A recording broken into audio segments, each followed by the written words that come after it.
This is episode 233 of the Andrew Hines Real Estate Investing Podcast.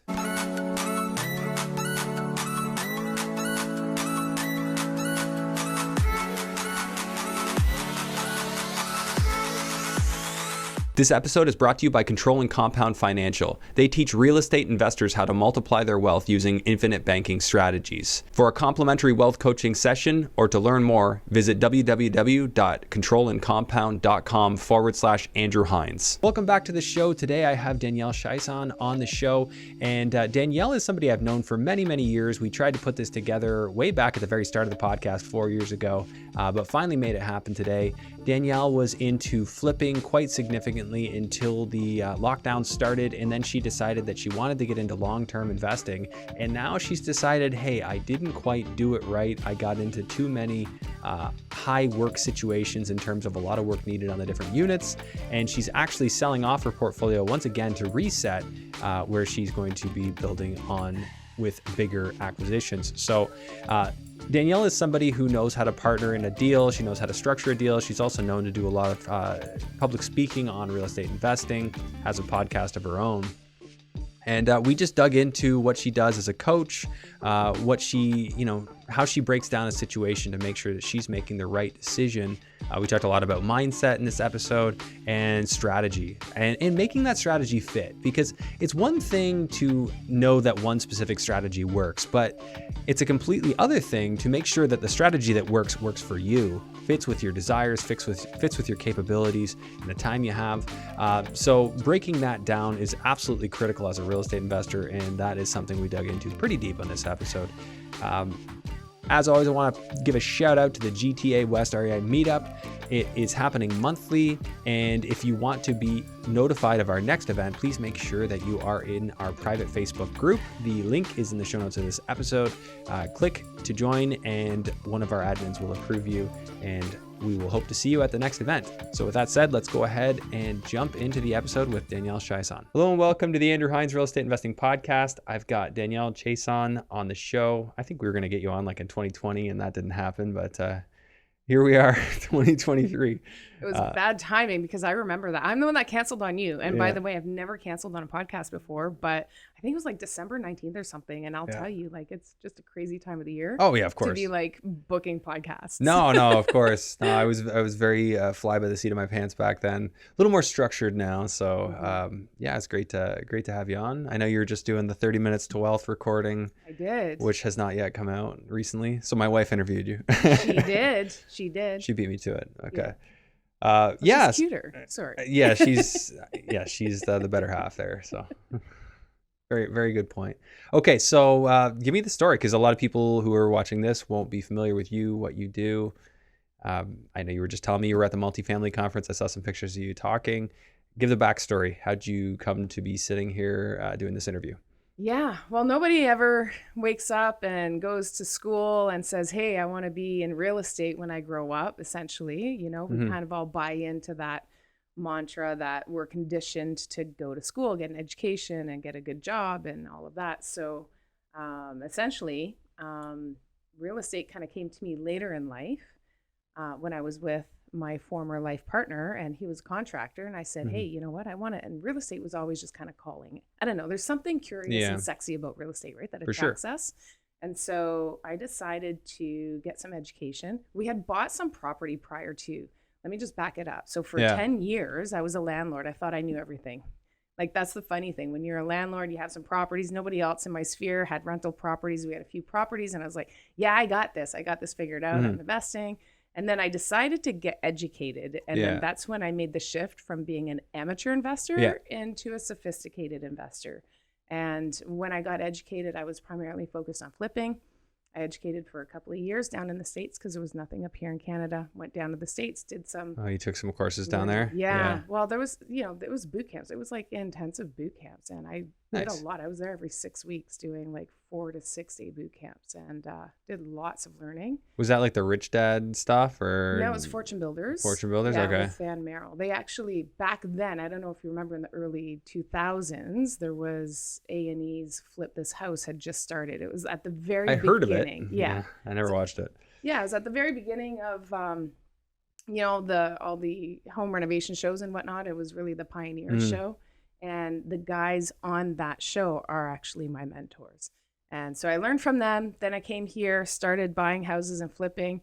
And I did that for 5 years, 6 years. And during COVID, the beginning of COVID, as you know, all construction shut down for 7 weeks. And I just sat back and said, I don't want to be just buying and selling anymore. I want to build a portfolio. So so you were flipping up to that point. Yeah, up until then. And so, so I just went into straight acquisitions and went into the multifamily space, brought on a partner, multiple partners actually, but a couple of core partners. And then, all the while, when I was working up here in Canada and doing it, I was doing some coaching because a lot of RIA groups were asking me to speak. And so just expanding on my knowledge and always learning. Like I am always in a real estate room learning because there's always so much to learn.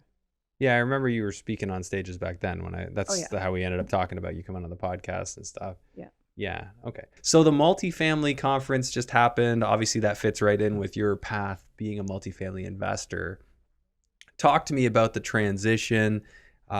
You jumped right in, like you weren't holding real estate. You were not a landlord as of 2020. Well, I was. And when I was flipping, essentially like my mentors had taught me for every 4 or 5 flips, add one to your portfolio because you do want to keep adding, right? So I had my rentals from before and then I started adding. And the ones that I was adding actually, again, 2015, I think was the first time I did a duplex conversion from single family to conversion. And it wasn't really a thing back then. And so all the duplex conversions that I did, the numbers just worked out phenomenally. So I held on to those ones and I added those to my portfolio. But in 2020, when I decided to wind down the flipping and start doing multifamily acquisitions, I just started doing that and I wasn't flipping anymore. Okay, but what happens, you got active income with the flipping, obviously that's a big piece. Had you just put enough aside that you had enough time to kind of wait for cash flow? Yes, so I could do some refinances on the other properties to carry me through. And so, but as you know, when you're buying real estate, a lot of people think they can buy some real estate and retire from their job right away. But when you first buy, there's not a lot of cash flow. This is the conversation I have with some coaching students. Like, they all want to quit their jobs. I'm like, well, hang on. Your job's a bit of an asset in the short term. Absolutely. And not only that, I mean, there's a lot of great benefits to having your job because then you have your T4 income.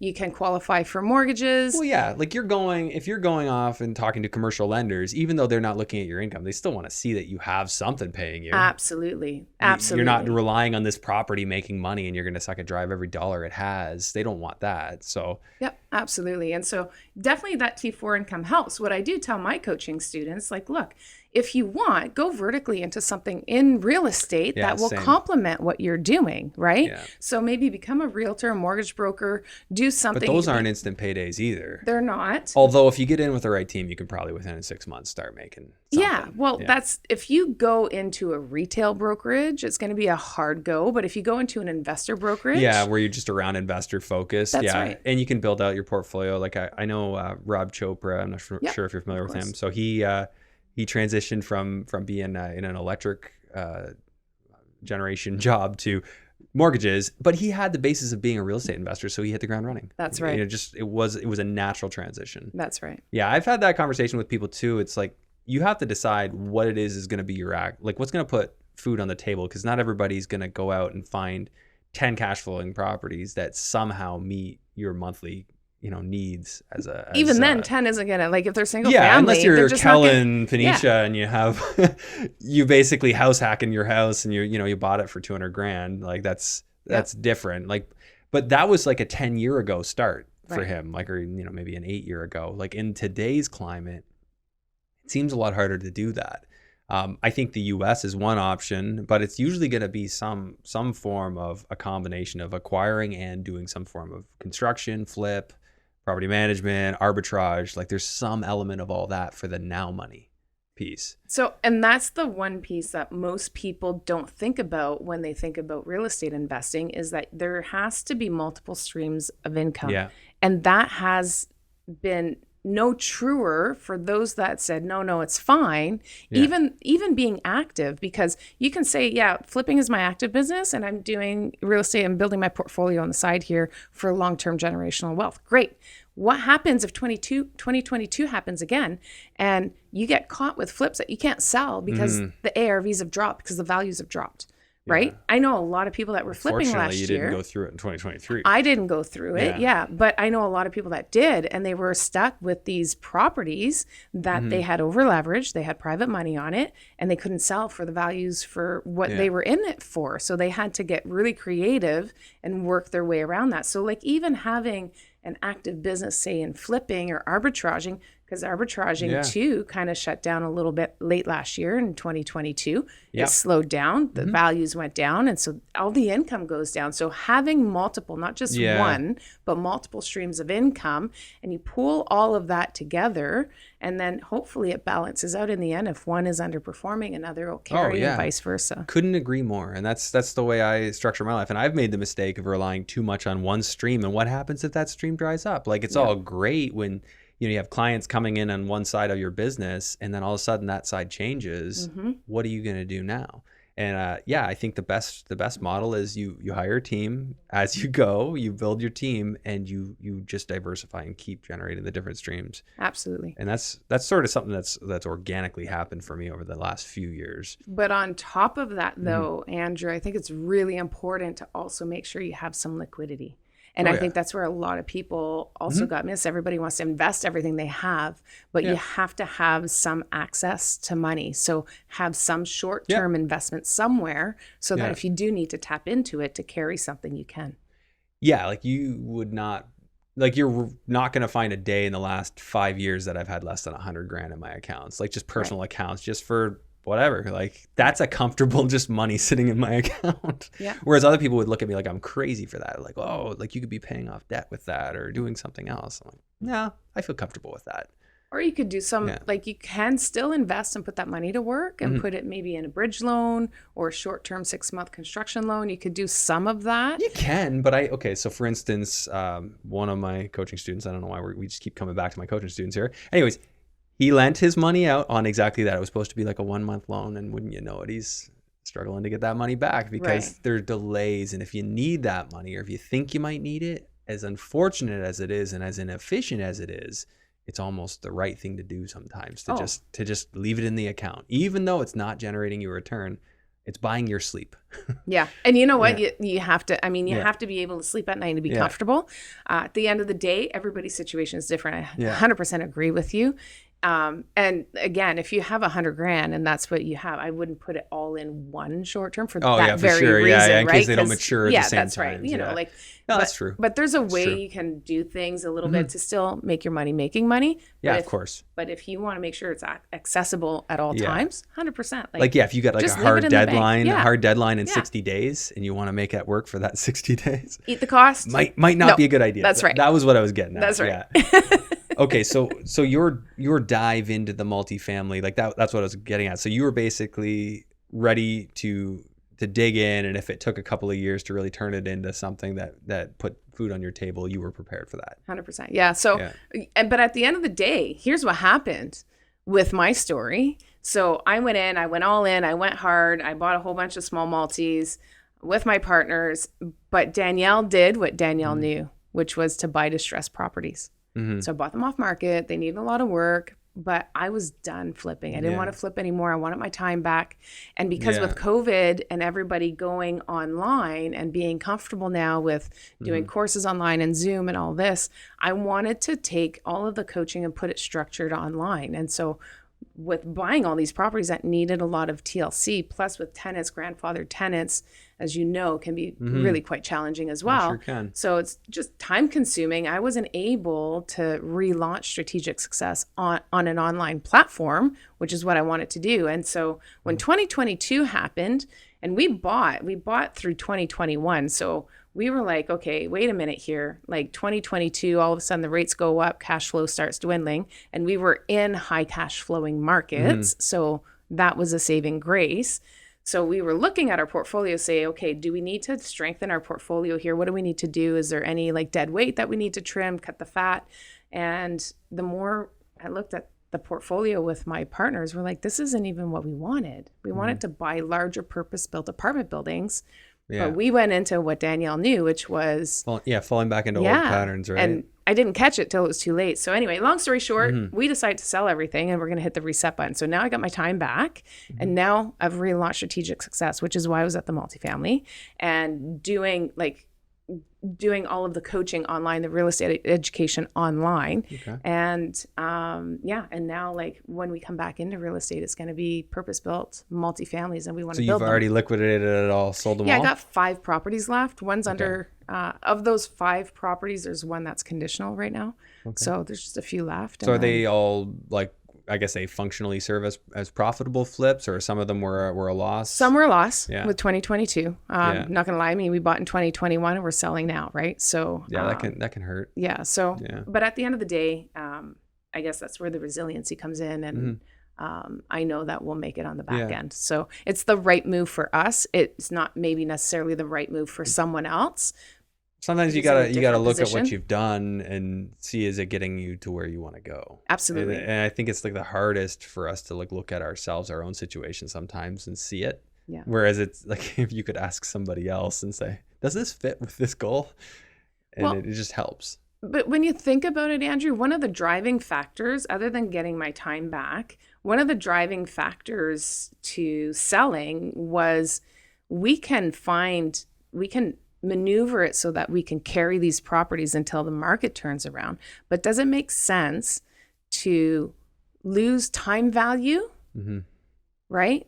Or do you just cut the losses now and then you gain it back? So if we sell, but then we redeploy, we're still going to make that lift. It's going to be on a different property. Oh, yeah. But if it's on a nicer property. So if you happen to realize a loss on one, take the tax benefit and that's right. And go put that money into something that's going to work better. Yeah. And for your time, right? Like how much, if you're putting all this time into small deals when you could put a comparable amount of time into a much bigger deal, say 10 times the size, then why not do that 10 times the size? And it's not always easy for people to start there, but I know enough people in my network now that do that kind of thing.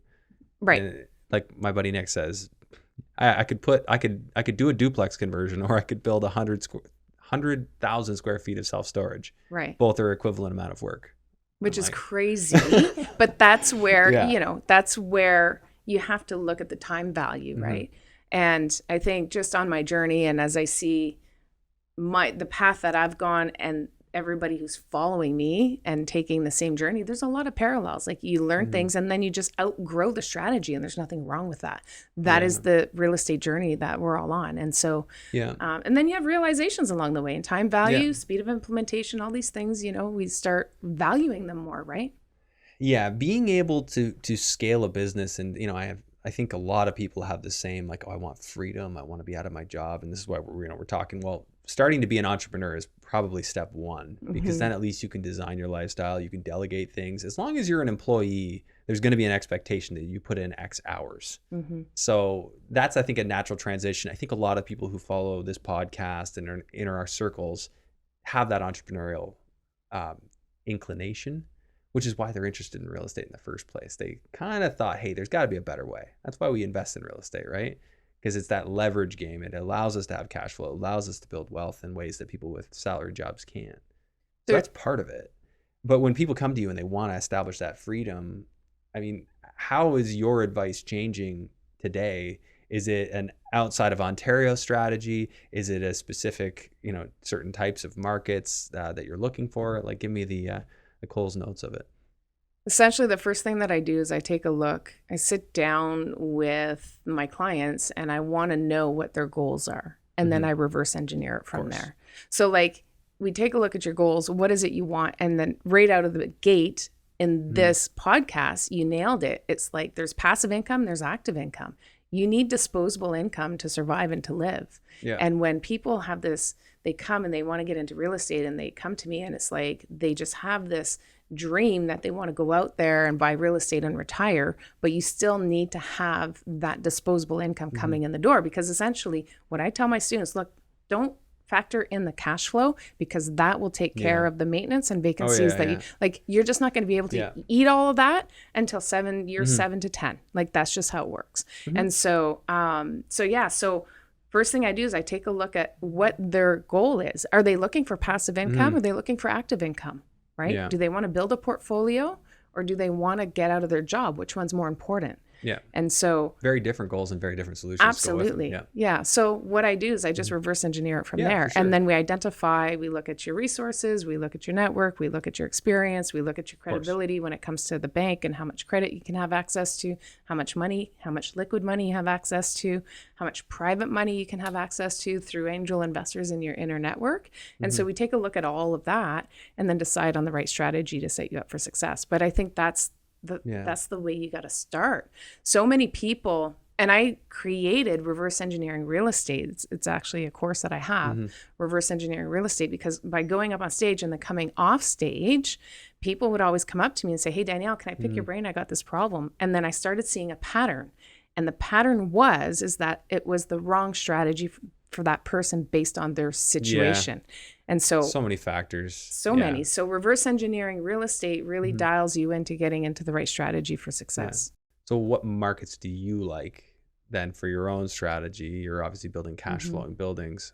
What are your go-to markets right now? Right now, I prefer cash flowing markets. I'm not buying because I'm selling. Oh, yeah. So right? you're still in the liquidation stage. Yeah. So, but coming back in, there's a couple of things that I'm going to be looking at when I'm coming back into real estate. One is I'm going to be really putting more emphasis and respecting cash flow a little bit more. At the end of the day, we tended to get really comfortable with and being flipping. Like when I was flipping for so long, I really wasn't looking at cash flow. You don't need cash right? flow. Because I was looking at profits. It was a whole different outlook. And so when I was buying, I did go into cash flowing markets because I did know that I wanted to have that buffer. Which again was a saving grace. God forbid I had not gone into those sub markets and I was in more like larger markets. I would have been hurting like a lot of other investors. But at the end of the day, I think cash flow is going to be key, and also landlord friendly states or provinces. So wherever that is. So not Ontario. But you know what? When I come back in, you say not Ontario. When I come back in, do deals here. I will be doing Ontario, but it's going to be new builds. So I've already had this conversation with my partners. Because they're exempt from the... because of the rent controls. The rent control. Right? And so, and the reason for that, which is really important, because with the rent controls and not being able to not have those rent controls means that I get to protect the value of the property. Right, yeah. I get to keep the market rents high, which means I get to maintain the cash flow so that I have the cash to maintain the property. Like there's just so many good benefits out of that. Not to mention that you get just a better tenant profile. So you have a new product with a high end of rent. So you have a better tenant profile. And so 100%. There's all kinds of different advantages to that. And so that's going to be our way into Ontario. Okay, so in theory, Ontario is good that way. Although, when did they last update that? Because it used to be after 1993, there was no rent control. And then that was updated in what, like 2015? Yeah, so they right before Doug Ford came in. It was the whoever left before, I forget who it was, did that. Kathleen Wynne, was it? That her that did it? So then it was as of 18. Yeah, November 15th of 2018, any new units. Yeah. So at the end, it's really hard for a real estate investor to maintain properties when there's no cash flow, and there's no cash flow if you can't maintain your rents at market rent. And I get really frustrated. Like we can go on a huge tangent here, Andrew. About socialists? I don't even want to, don't even get me started, because at the end of the day, the governments sit there and paint landlords bad because the properties aren't maintained, but the properties aren't maintained because the rents are undervalued and there's no cash to put back into the property. So that cash has to come out of the landlord's pocket. And how is a landlord supposed to do that when they're just mom and pops that are working and they're just buying a rental property to supplement their income in retirement? Like, you're punishing people for taking control of their financial... Well, demonizing them too. Right. And demonizing them in the process, right? So I think when people take control of their finances, especially in retirement, that just makes for a better economy for the nation. You should be supporting that.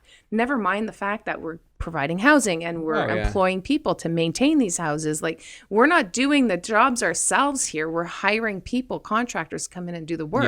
Create jobs. We're driving the economy. Anyway, so that's a bit of a tangent.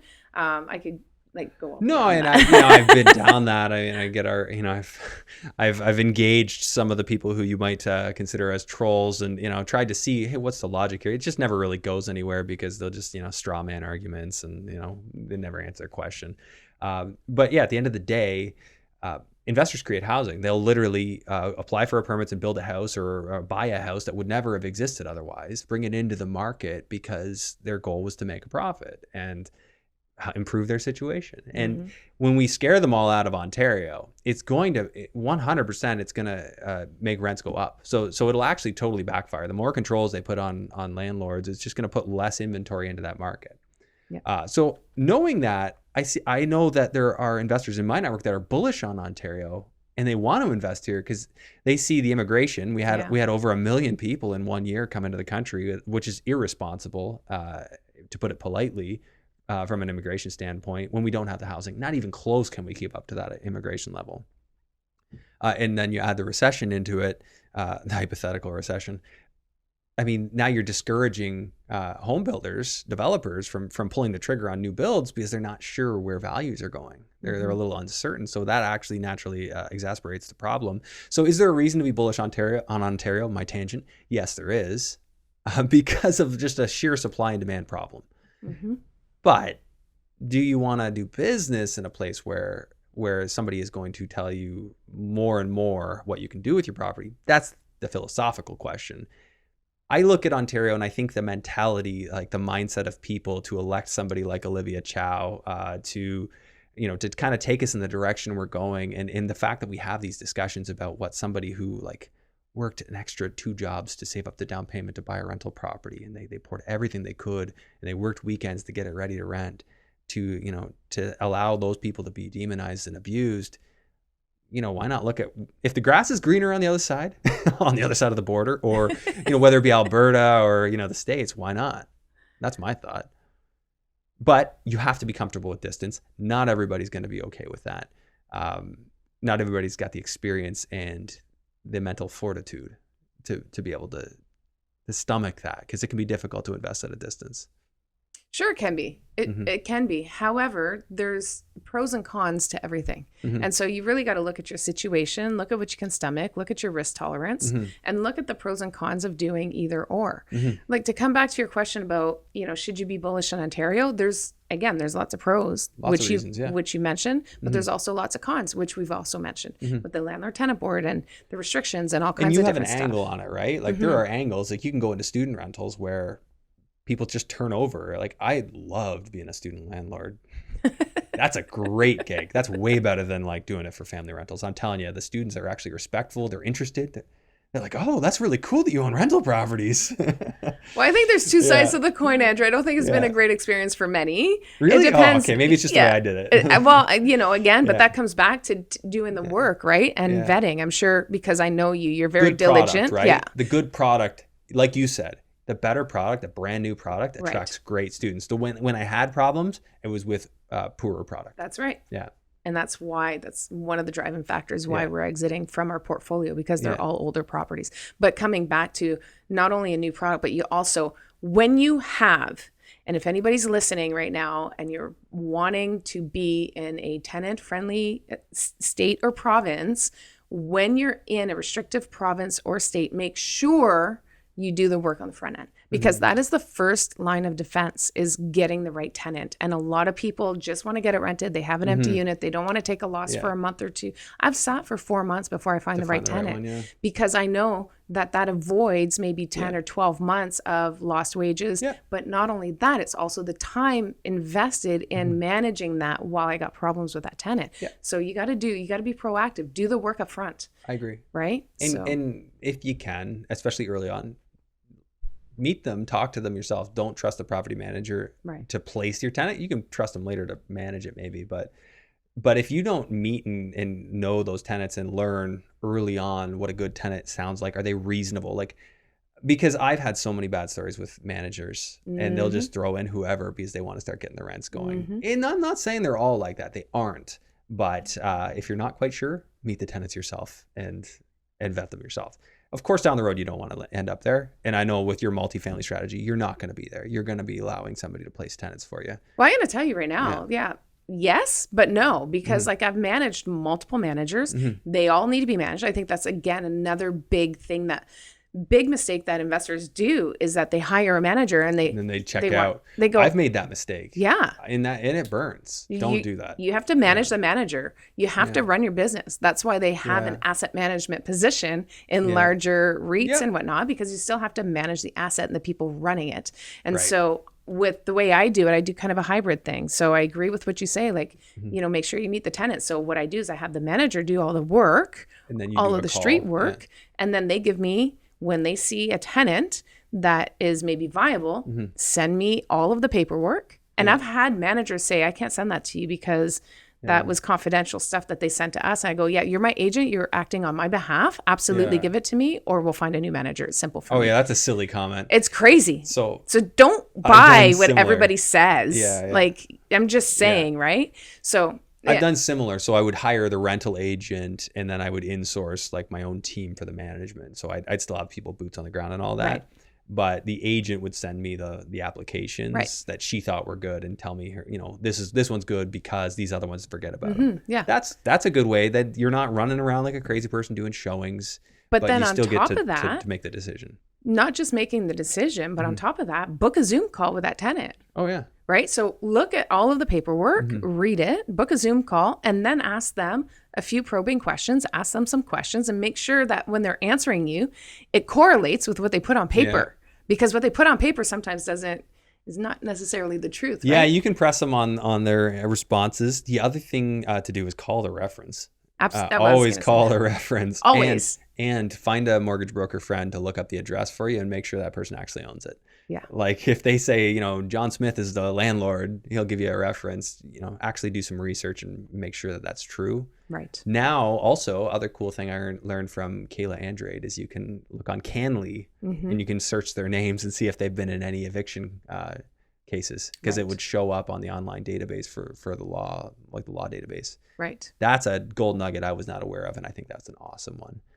Not that it's perfect. And then she had some sort of software that actually tracks credit for tenants. I'm not fully understanding of it, but there's probably some stuff there. She's a good resource for that. Yeah, definitely. If you're going to be a landlord in Ontario, you should be following Kayla for sure. Yeah. I got to get her on the podcast again. I've had her on way back when. It's been so long. So it'd be great to get an update from her, what's going on. But she's kind of like looking out for landlords and how to, like, you know, be a better landlord in Ontario and succeed. Yeah. And there's ways of doing that. So if anybody's listening to your podcast, you're already doing the right thing, guys. Yeah. By getting the information, by listening to the podcast and doing the work. And I mean, it doesn't take a whole lot of effort. You can just turn it on your way to work. Oh, yeah. Right? Listen to it. And it's not hard to be a good landlord, be good at being a landlord as an investor in, you know, treating it like a business if you educate yourself. And that's not just podcasts.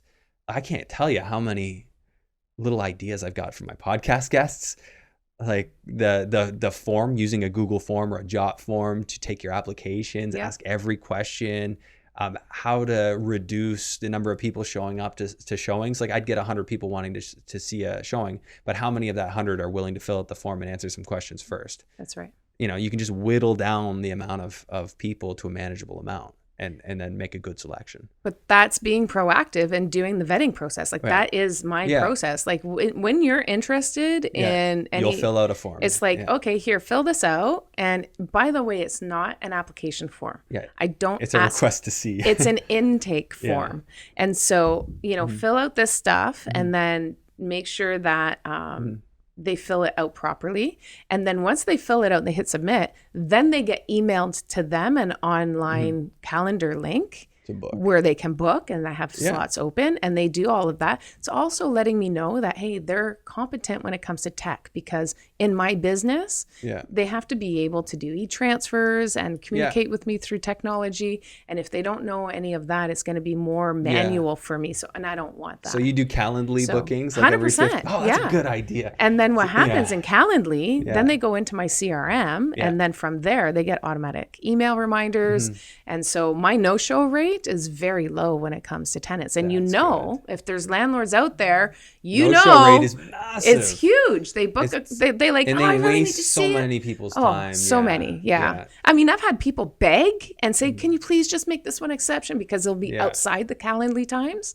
And they're like, I can't make those times work. Can you make, and okay, fine. Cause I'm human and I have a heart. And then they don't show. I'm like, why do I fall for this every time? So, but again, we still gotta be human, This is great. Like I had all pieces of that put together, but I never used the Calendly thing. But I also just used a booking agent, like who would just do it all on her end. But the more parts of it you can systemize, the less you need somebody who you're going to pay a commission to, and the more you could probably just go with somebody who you just pay hourly. Yep. Just say, hey, can you open the door, show them through? We've got everything systemized.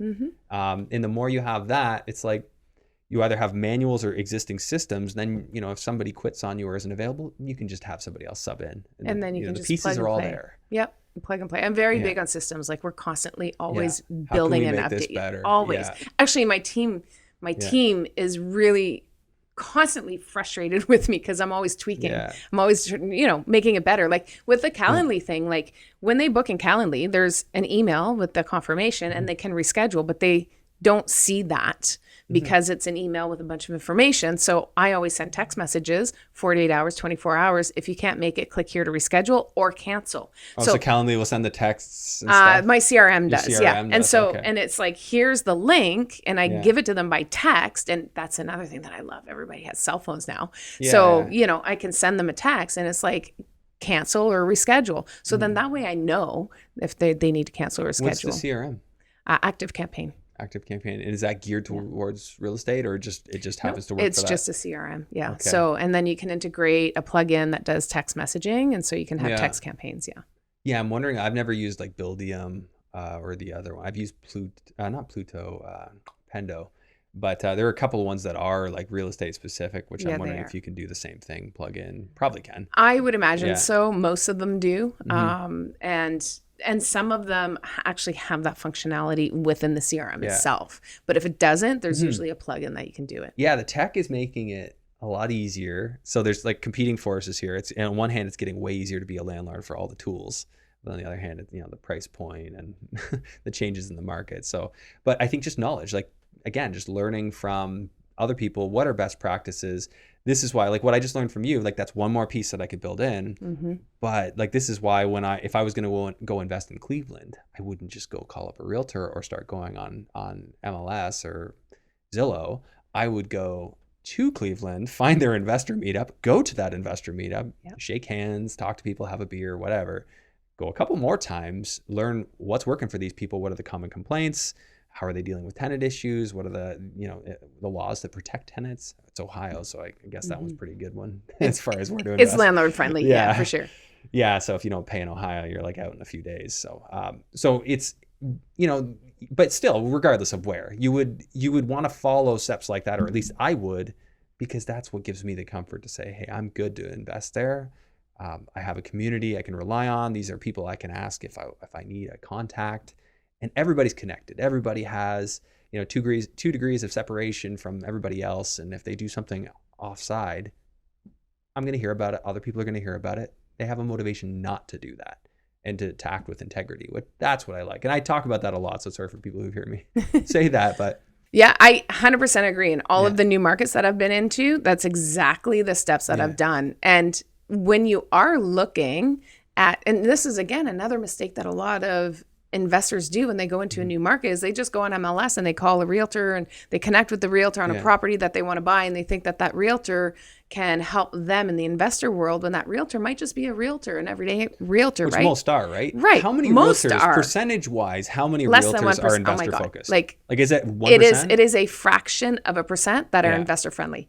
And you find them in the rooms. That's why I said when I went to all of these new markets, I go to the rooms. You go into those, like find out who's running the landlord meetups in those areas. Find out who's running the real estate meetups in those areas, and make sure you go there during that time. And then that's where you make the connections with the investor-friendly professionals. You're not just going to find realtors. You're going to find mortgage brokers. You're going to find the appraisers. You're going to find the contractors. Like, you're going to have everybody you need in that room. And that's how you build the base to breaking into a new market. Yeah. And that's those type of people, they act differently too, right? Because they know their clients are going to be repeat clients. Absolutely. That they have all that much more reason to treat you with a lot more care. Absolutely. Hey, this one's going to do lots of business, or especially if you're flipping, like, oh, okay, you'll do another one.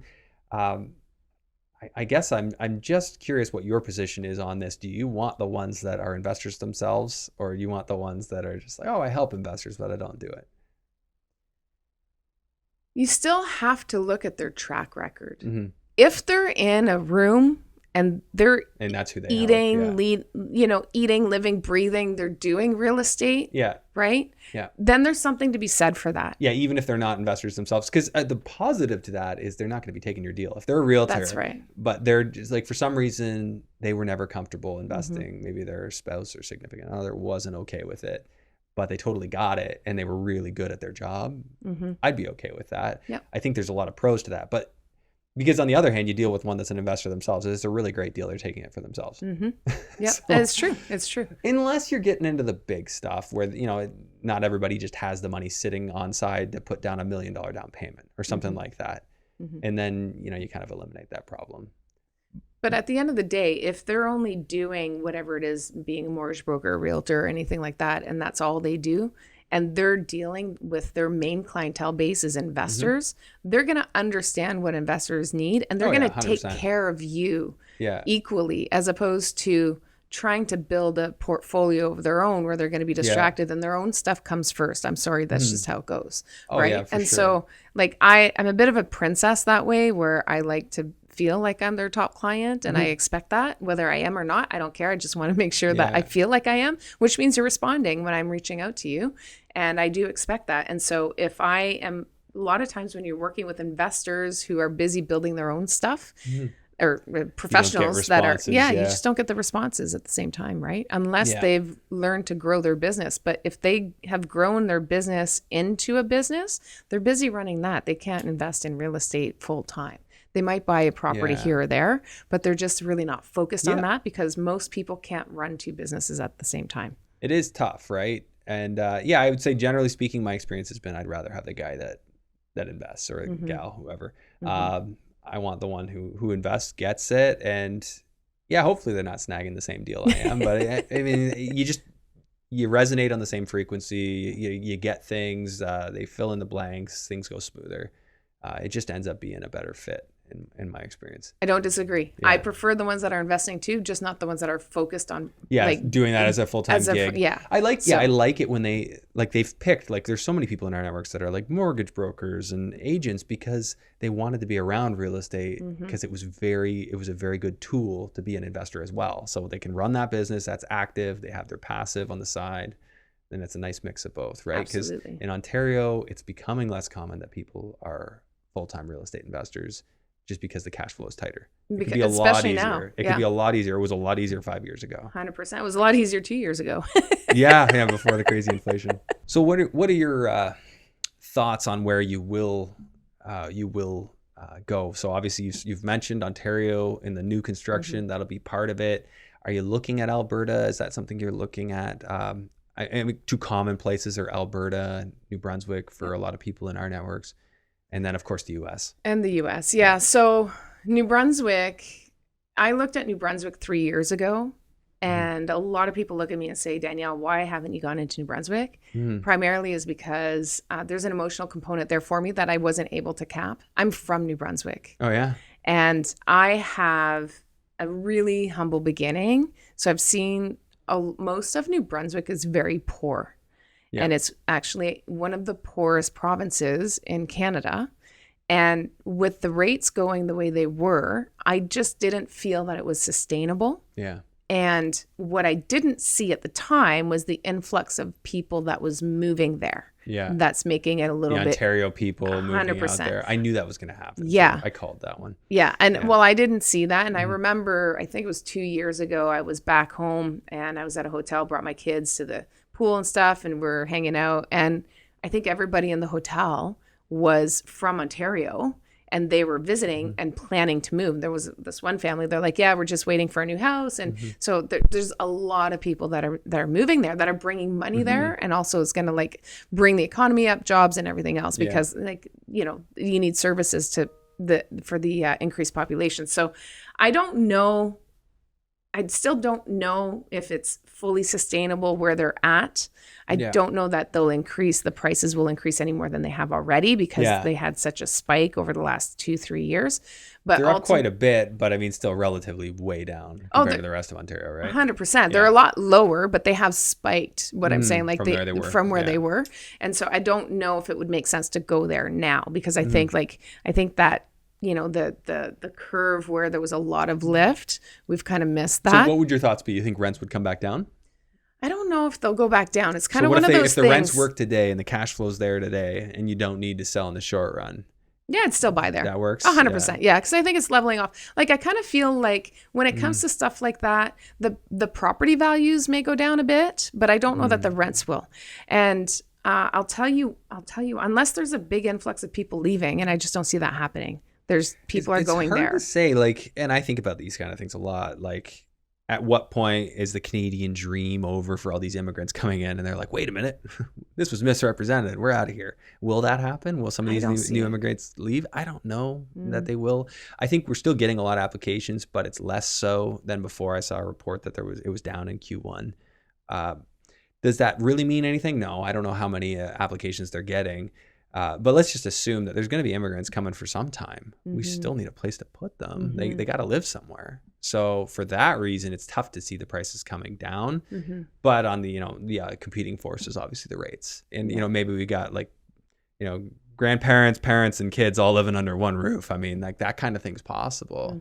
So there might be some amalgamation, consolidation of families that kind of helps with this housing problem. But when you're bringing $1 million in a year, with a $500,000 target for like each year coming, I don't know. This is why, we have these debates, and, people ask and we talk about where's the market going. Obviously no one can predict for sure, because when you have two competing forces that are both monstrous, which one wins? Interest rates or immigration? They're pushing in opposite directions. But ultimately though, Andrew, we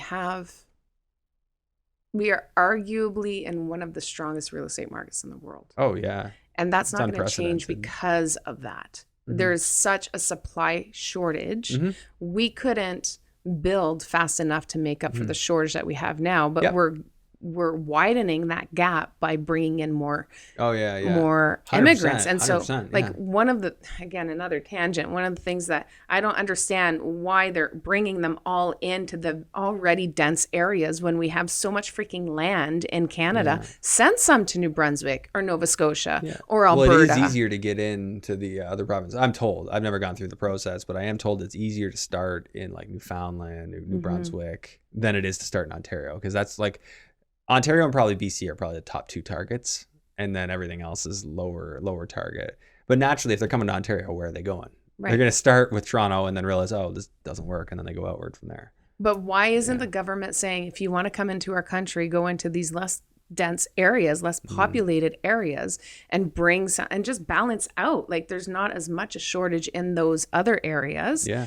And just balance out the population a little bit better. Like, you could create beautiful new communities. We've got so much land here. And so, like, you're bringing them all in Ontario. We have such a crisis here. I don't understand. Like, 2/3 of, like, 60% of all immigrants are coming here. Yeah. And it's such a small area geographically.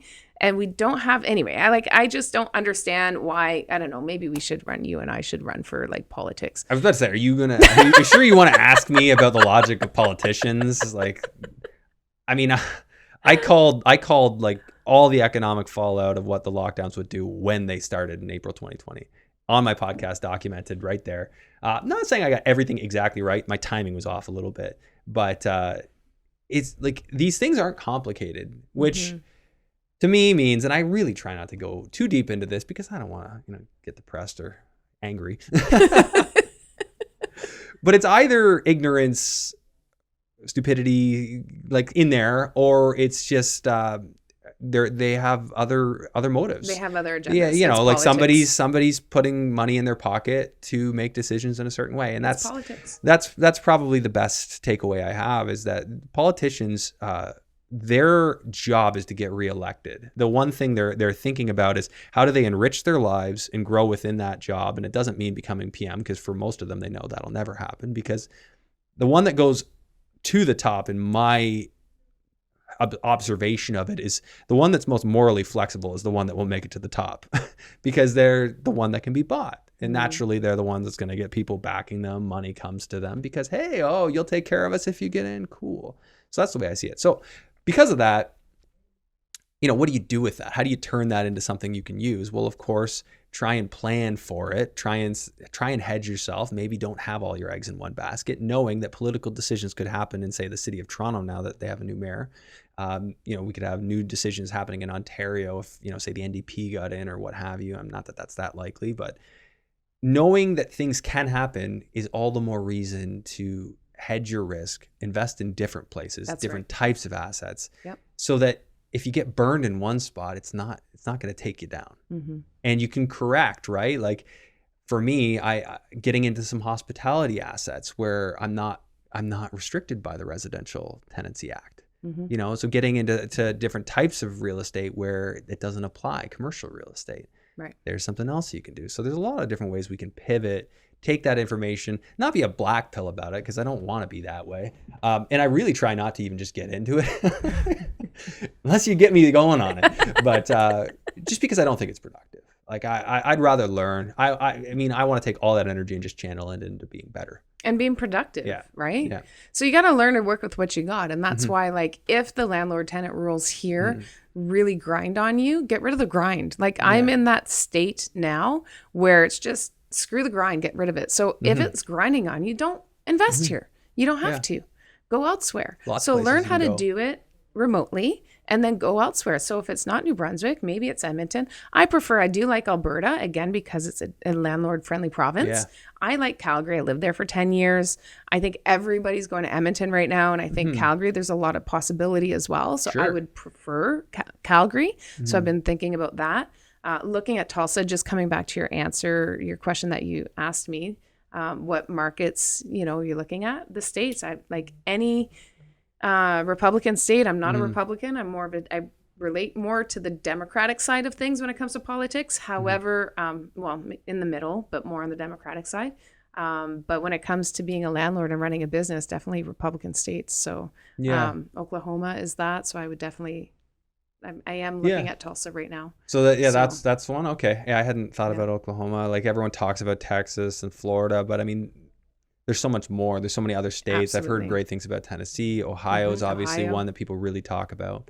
But I mean, even I've heard New York State can be okay, just not New York City, but New York State. I've had investors come on and it's basically the comment is it's better than here. So. And it's not far. So if you are just getting your feet wet and doing it remotely, then you can jump in your car and get there in 4 or 5, 6 hours, depending on what city you're investing in. If you're in Ohio or New York, it's really not that far.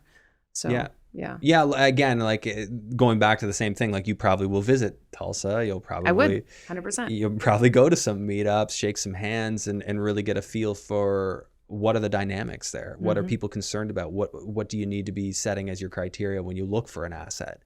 Because it could be completely different than here. Yeah. And you need to talk to the people there too and just get to know, like I recently learned that the city of Tulsa actually has given some of the land back to the Indians. So some people are owning now their property on Indian land. So that's kind of all new stuff. So they're that's kind of like leased. I know. Yeah. It's a little, it's not leased because these are owned properties, but somehow, so I don't know the details of it, but so you're going to want to learn those dynamics. If you're not on the ground, you're not going to learn. Yeah. And you do have to, you know, like you said, shake the hands with those people that are in it every day and that are, you know, living, breathing it, not the realtor that's got a property for sale. Again, it's one of the biggest mistakes that newer investors do is they call and they like a property. The numbers look good. They call the agent themselves. They start working directly with the agent because you want to save on the commissions. But then that agent's just not an investor-friendly agent. So they don't understand your needs. They just don't. No, you're probably better off going, starting with the agents and working with one that is hopefully in your niche, doing something that you want to do, because then they can teach you. Absolutely. You got a coach in there. So that commission that you're paying, is, well, actually, sorry, as a buyer, you don't pay commission. Sorry about that. But when you're out there and you're paying fees to your professionals, that is like your cost of education. Yeah. Well, indirectly, even as a buyer, you're paying, right? You could go direct and save a few bucks, but, which I've done. Yeah. Like, so when the buyer agent, you're effectively paying them because you could have got the deal a little cheaper without them, potentially. Mm-hmm. But then if you hadn't learned the lessons, maybe not. So you're getting something for your money. Absolutely. Yeah. Absolutely. So why Tulsa? Why did that occur to you? So I had somebody reach out to me and kind of sold me on it. Actually, there's a lot of people in LA. So they gave me a whole presentation on the demographic and the migration from California and all of the different industries that are there. And it's just really a healthy market, to be honest. I'm not a big fan of Texas and Florida. I mean, I think back to 2008. I remember 2008, 2009. Yeah. Texas, Florida, Nevada, they all fell hard. Yeah, they did. They fell hard. And right now they're all climbing fast. And the faster you climb, the bigger the drop you're going to have, right? That's why Alberta, New Brunswick, with all of our prices adjusting here in Ontario, Vancouver, Montreal, they didn't adjust as much in those other provinces because they didn't have the spike in the rise, right? So I personally like to go into kind of more stable markets, but they're also cash flowing better. Yeah. So Oklahoma in general is a cash flow market? Yeah. Yeah. To the Florida point, so where I'm investing in Florida, and I can't speak for the whole place, but in the Southwest, Cape Coral, Fort Myers area, they just regained their 2008, like the high they had about 2 years ago. It's crazy. So, and then of course they had a correction down like Ontario did, but not nearly as far because they didn't go as crazy in that specific area. But yeah, I mean, as a state, I think there are better cash flow states in general. It's not to say you can't find cities, to be a residential landlord on, and it works well. But if it's better in my mind, if you're going to make a move, why not make a move to a place where the deals are plentiful? Right. And the economics make a lot of sense, and build there, because are you looking for a needle in a haystack, or is it just needles, so to speak? It's everywhere. Of course, not like you find in Hamilton when you go into a rental. That's what I was going to say. It's the only time when you want to see a whole bunch of needles. Obviously, Andrew and I have been in some pretty shady places. I've seen some ones. The one I was looking at it for another investor, and I came into the place, and of course there's needles, but funnier was like the water main had been busted. It was just dumping water on the floor, but they had cut out all the copper and stacked it neatly on the counter to come back for it later. Oh my. Where's the logic? That's comfortable. They were very comfortable and confident in their ability to come get that. Yeah, there's some, sometimes you go in some of these markets and you buy these properties, and I don't know, I think, Andrew, I'm just done, it's time to level up. And yeah, see, that's the thing, you hit that point, and I've definitely hit that too, and you kind of hit that with the smaller stuff. You're just like, whoa, what am I doing? What am I doing? You see all these other investors, like people who are in our peers, who are just simplifying things. They're using the tools, they're using the education that they have, and they're just going bigger. They're putting in a similar amount of effort for 10 times the result by going bigger. And not everybody's going to be ready to do that, but you come to a point eventually where you just know, you're like, I'm done with this. Right. I've hit that so many times. Well, but there's, again, like when I map out kind of the real estate investor's journey, there's different points that everybody hits, and you're going to land somewhere on that spectrum where you just stop. And some people are happy with single families. That's it. And they get nice properties, they get nice tenants, they get nice appreciation over time. It's a stable asset. There's nothing wrong with that. They have land. Lots to be said about having lots of land. I mean, I'm just saying, like, that is becoming more and more precious as time goes on, especially here in particular, in the GTA, in the Greater Toronto area. But as you go on, and maybe you're doing small multis, and maybe you're doing mixed use, maybe you're doing commercial, self-storage, whatever it is you're doing, multifamily, at some point, you just kind of find your niche, right? You find your niche. And so I tell people all the time, like, you got to travel the real estate universe, explore every star until you find your star, and that's where you stay, right? So interesting. people like us, we kind of like, we have a high level of curiosity and we thrive on learning and being challenged. Yeah. And some people have that, but not to the, maybe to the degree that we have. Well, some people are more just okay with the slow growth. They don't need the fast growth. Like it's a mindset. And then there's other people like me who's just like entrepreneurial minded, super active, just want to grow fast and just see just what I can do. Absolutely. And that's a different mentality, and both are fine. It's just which one's you? Yeah. Which one are you? And probably most people are somewhere in the middle. Well, and that's the balance for most people. We're definitely, people like you and I are more on the extreme end of the spectrum. Yeah. But there's nothing wrong. There's no right or wrong in any of this. And that's what I love about real estate. There's no right or wrong. Yeah. You know, it's, you get to build your life and your business the way you want, as long as you're doing it ethically, morally correct, and you're not harming anyone. Then have at her and get some support along the way. Yeah, for sure. So where do people learn more about you, follow you? Yeah, so my Instagram, really active on Instagram right now. So Instagram, if you go to my Instagram account, there's a link there for my link tree. Okay. You can click there. You can book a call with me there. You can see what's going on. Your handle is just your name? Yeah, Danielle.Chaisson. Yep. And it's spelled Chiasson, not AI. Oh, I would have thought AI for sure. I know. Everybody does. So it's Chiasson. And I have the little blue check mark. So if there's no little blue check mark, because I've had multiple fake profiles, even if you see my picture on the profile and in the posts, they're just scamming them off of my main feed. So if there's no little blue check mark, that's not me. Don't click anything. Cool. Yeah. Good to know. I haven't done the blue check mark yet. I guess I probably should. For that reason, because then people know, right? For sure. There's a verification process now. So without that check mark, it just helps people look, it's not me. For sure. Yeah, that makes sense. Okay. Any final thoughts before we wrap up? Yeah, you know what? At the end of the day, if this is what you want to do, you just got to do it. So there's a saying in real estate, when's the best time to invest? Yesterday. When's the second best time to invest? Today. So don't wait. Ultimately, right now, prices are down. It's a good time to invest. People are like, oh my God, are you investing? Rates are still going up. Yeah, of course. Because rates are going to level off, and they have. So I don't know that there's going to be any drastic moves. There might be an increase or 2 or 3 in the future. We can't predict that. I don't like speculating.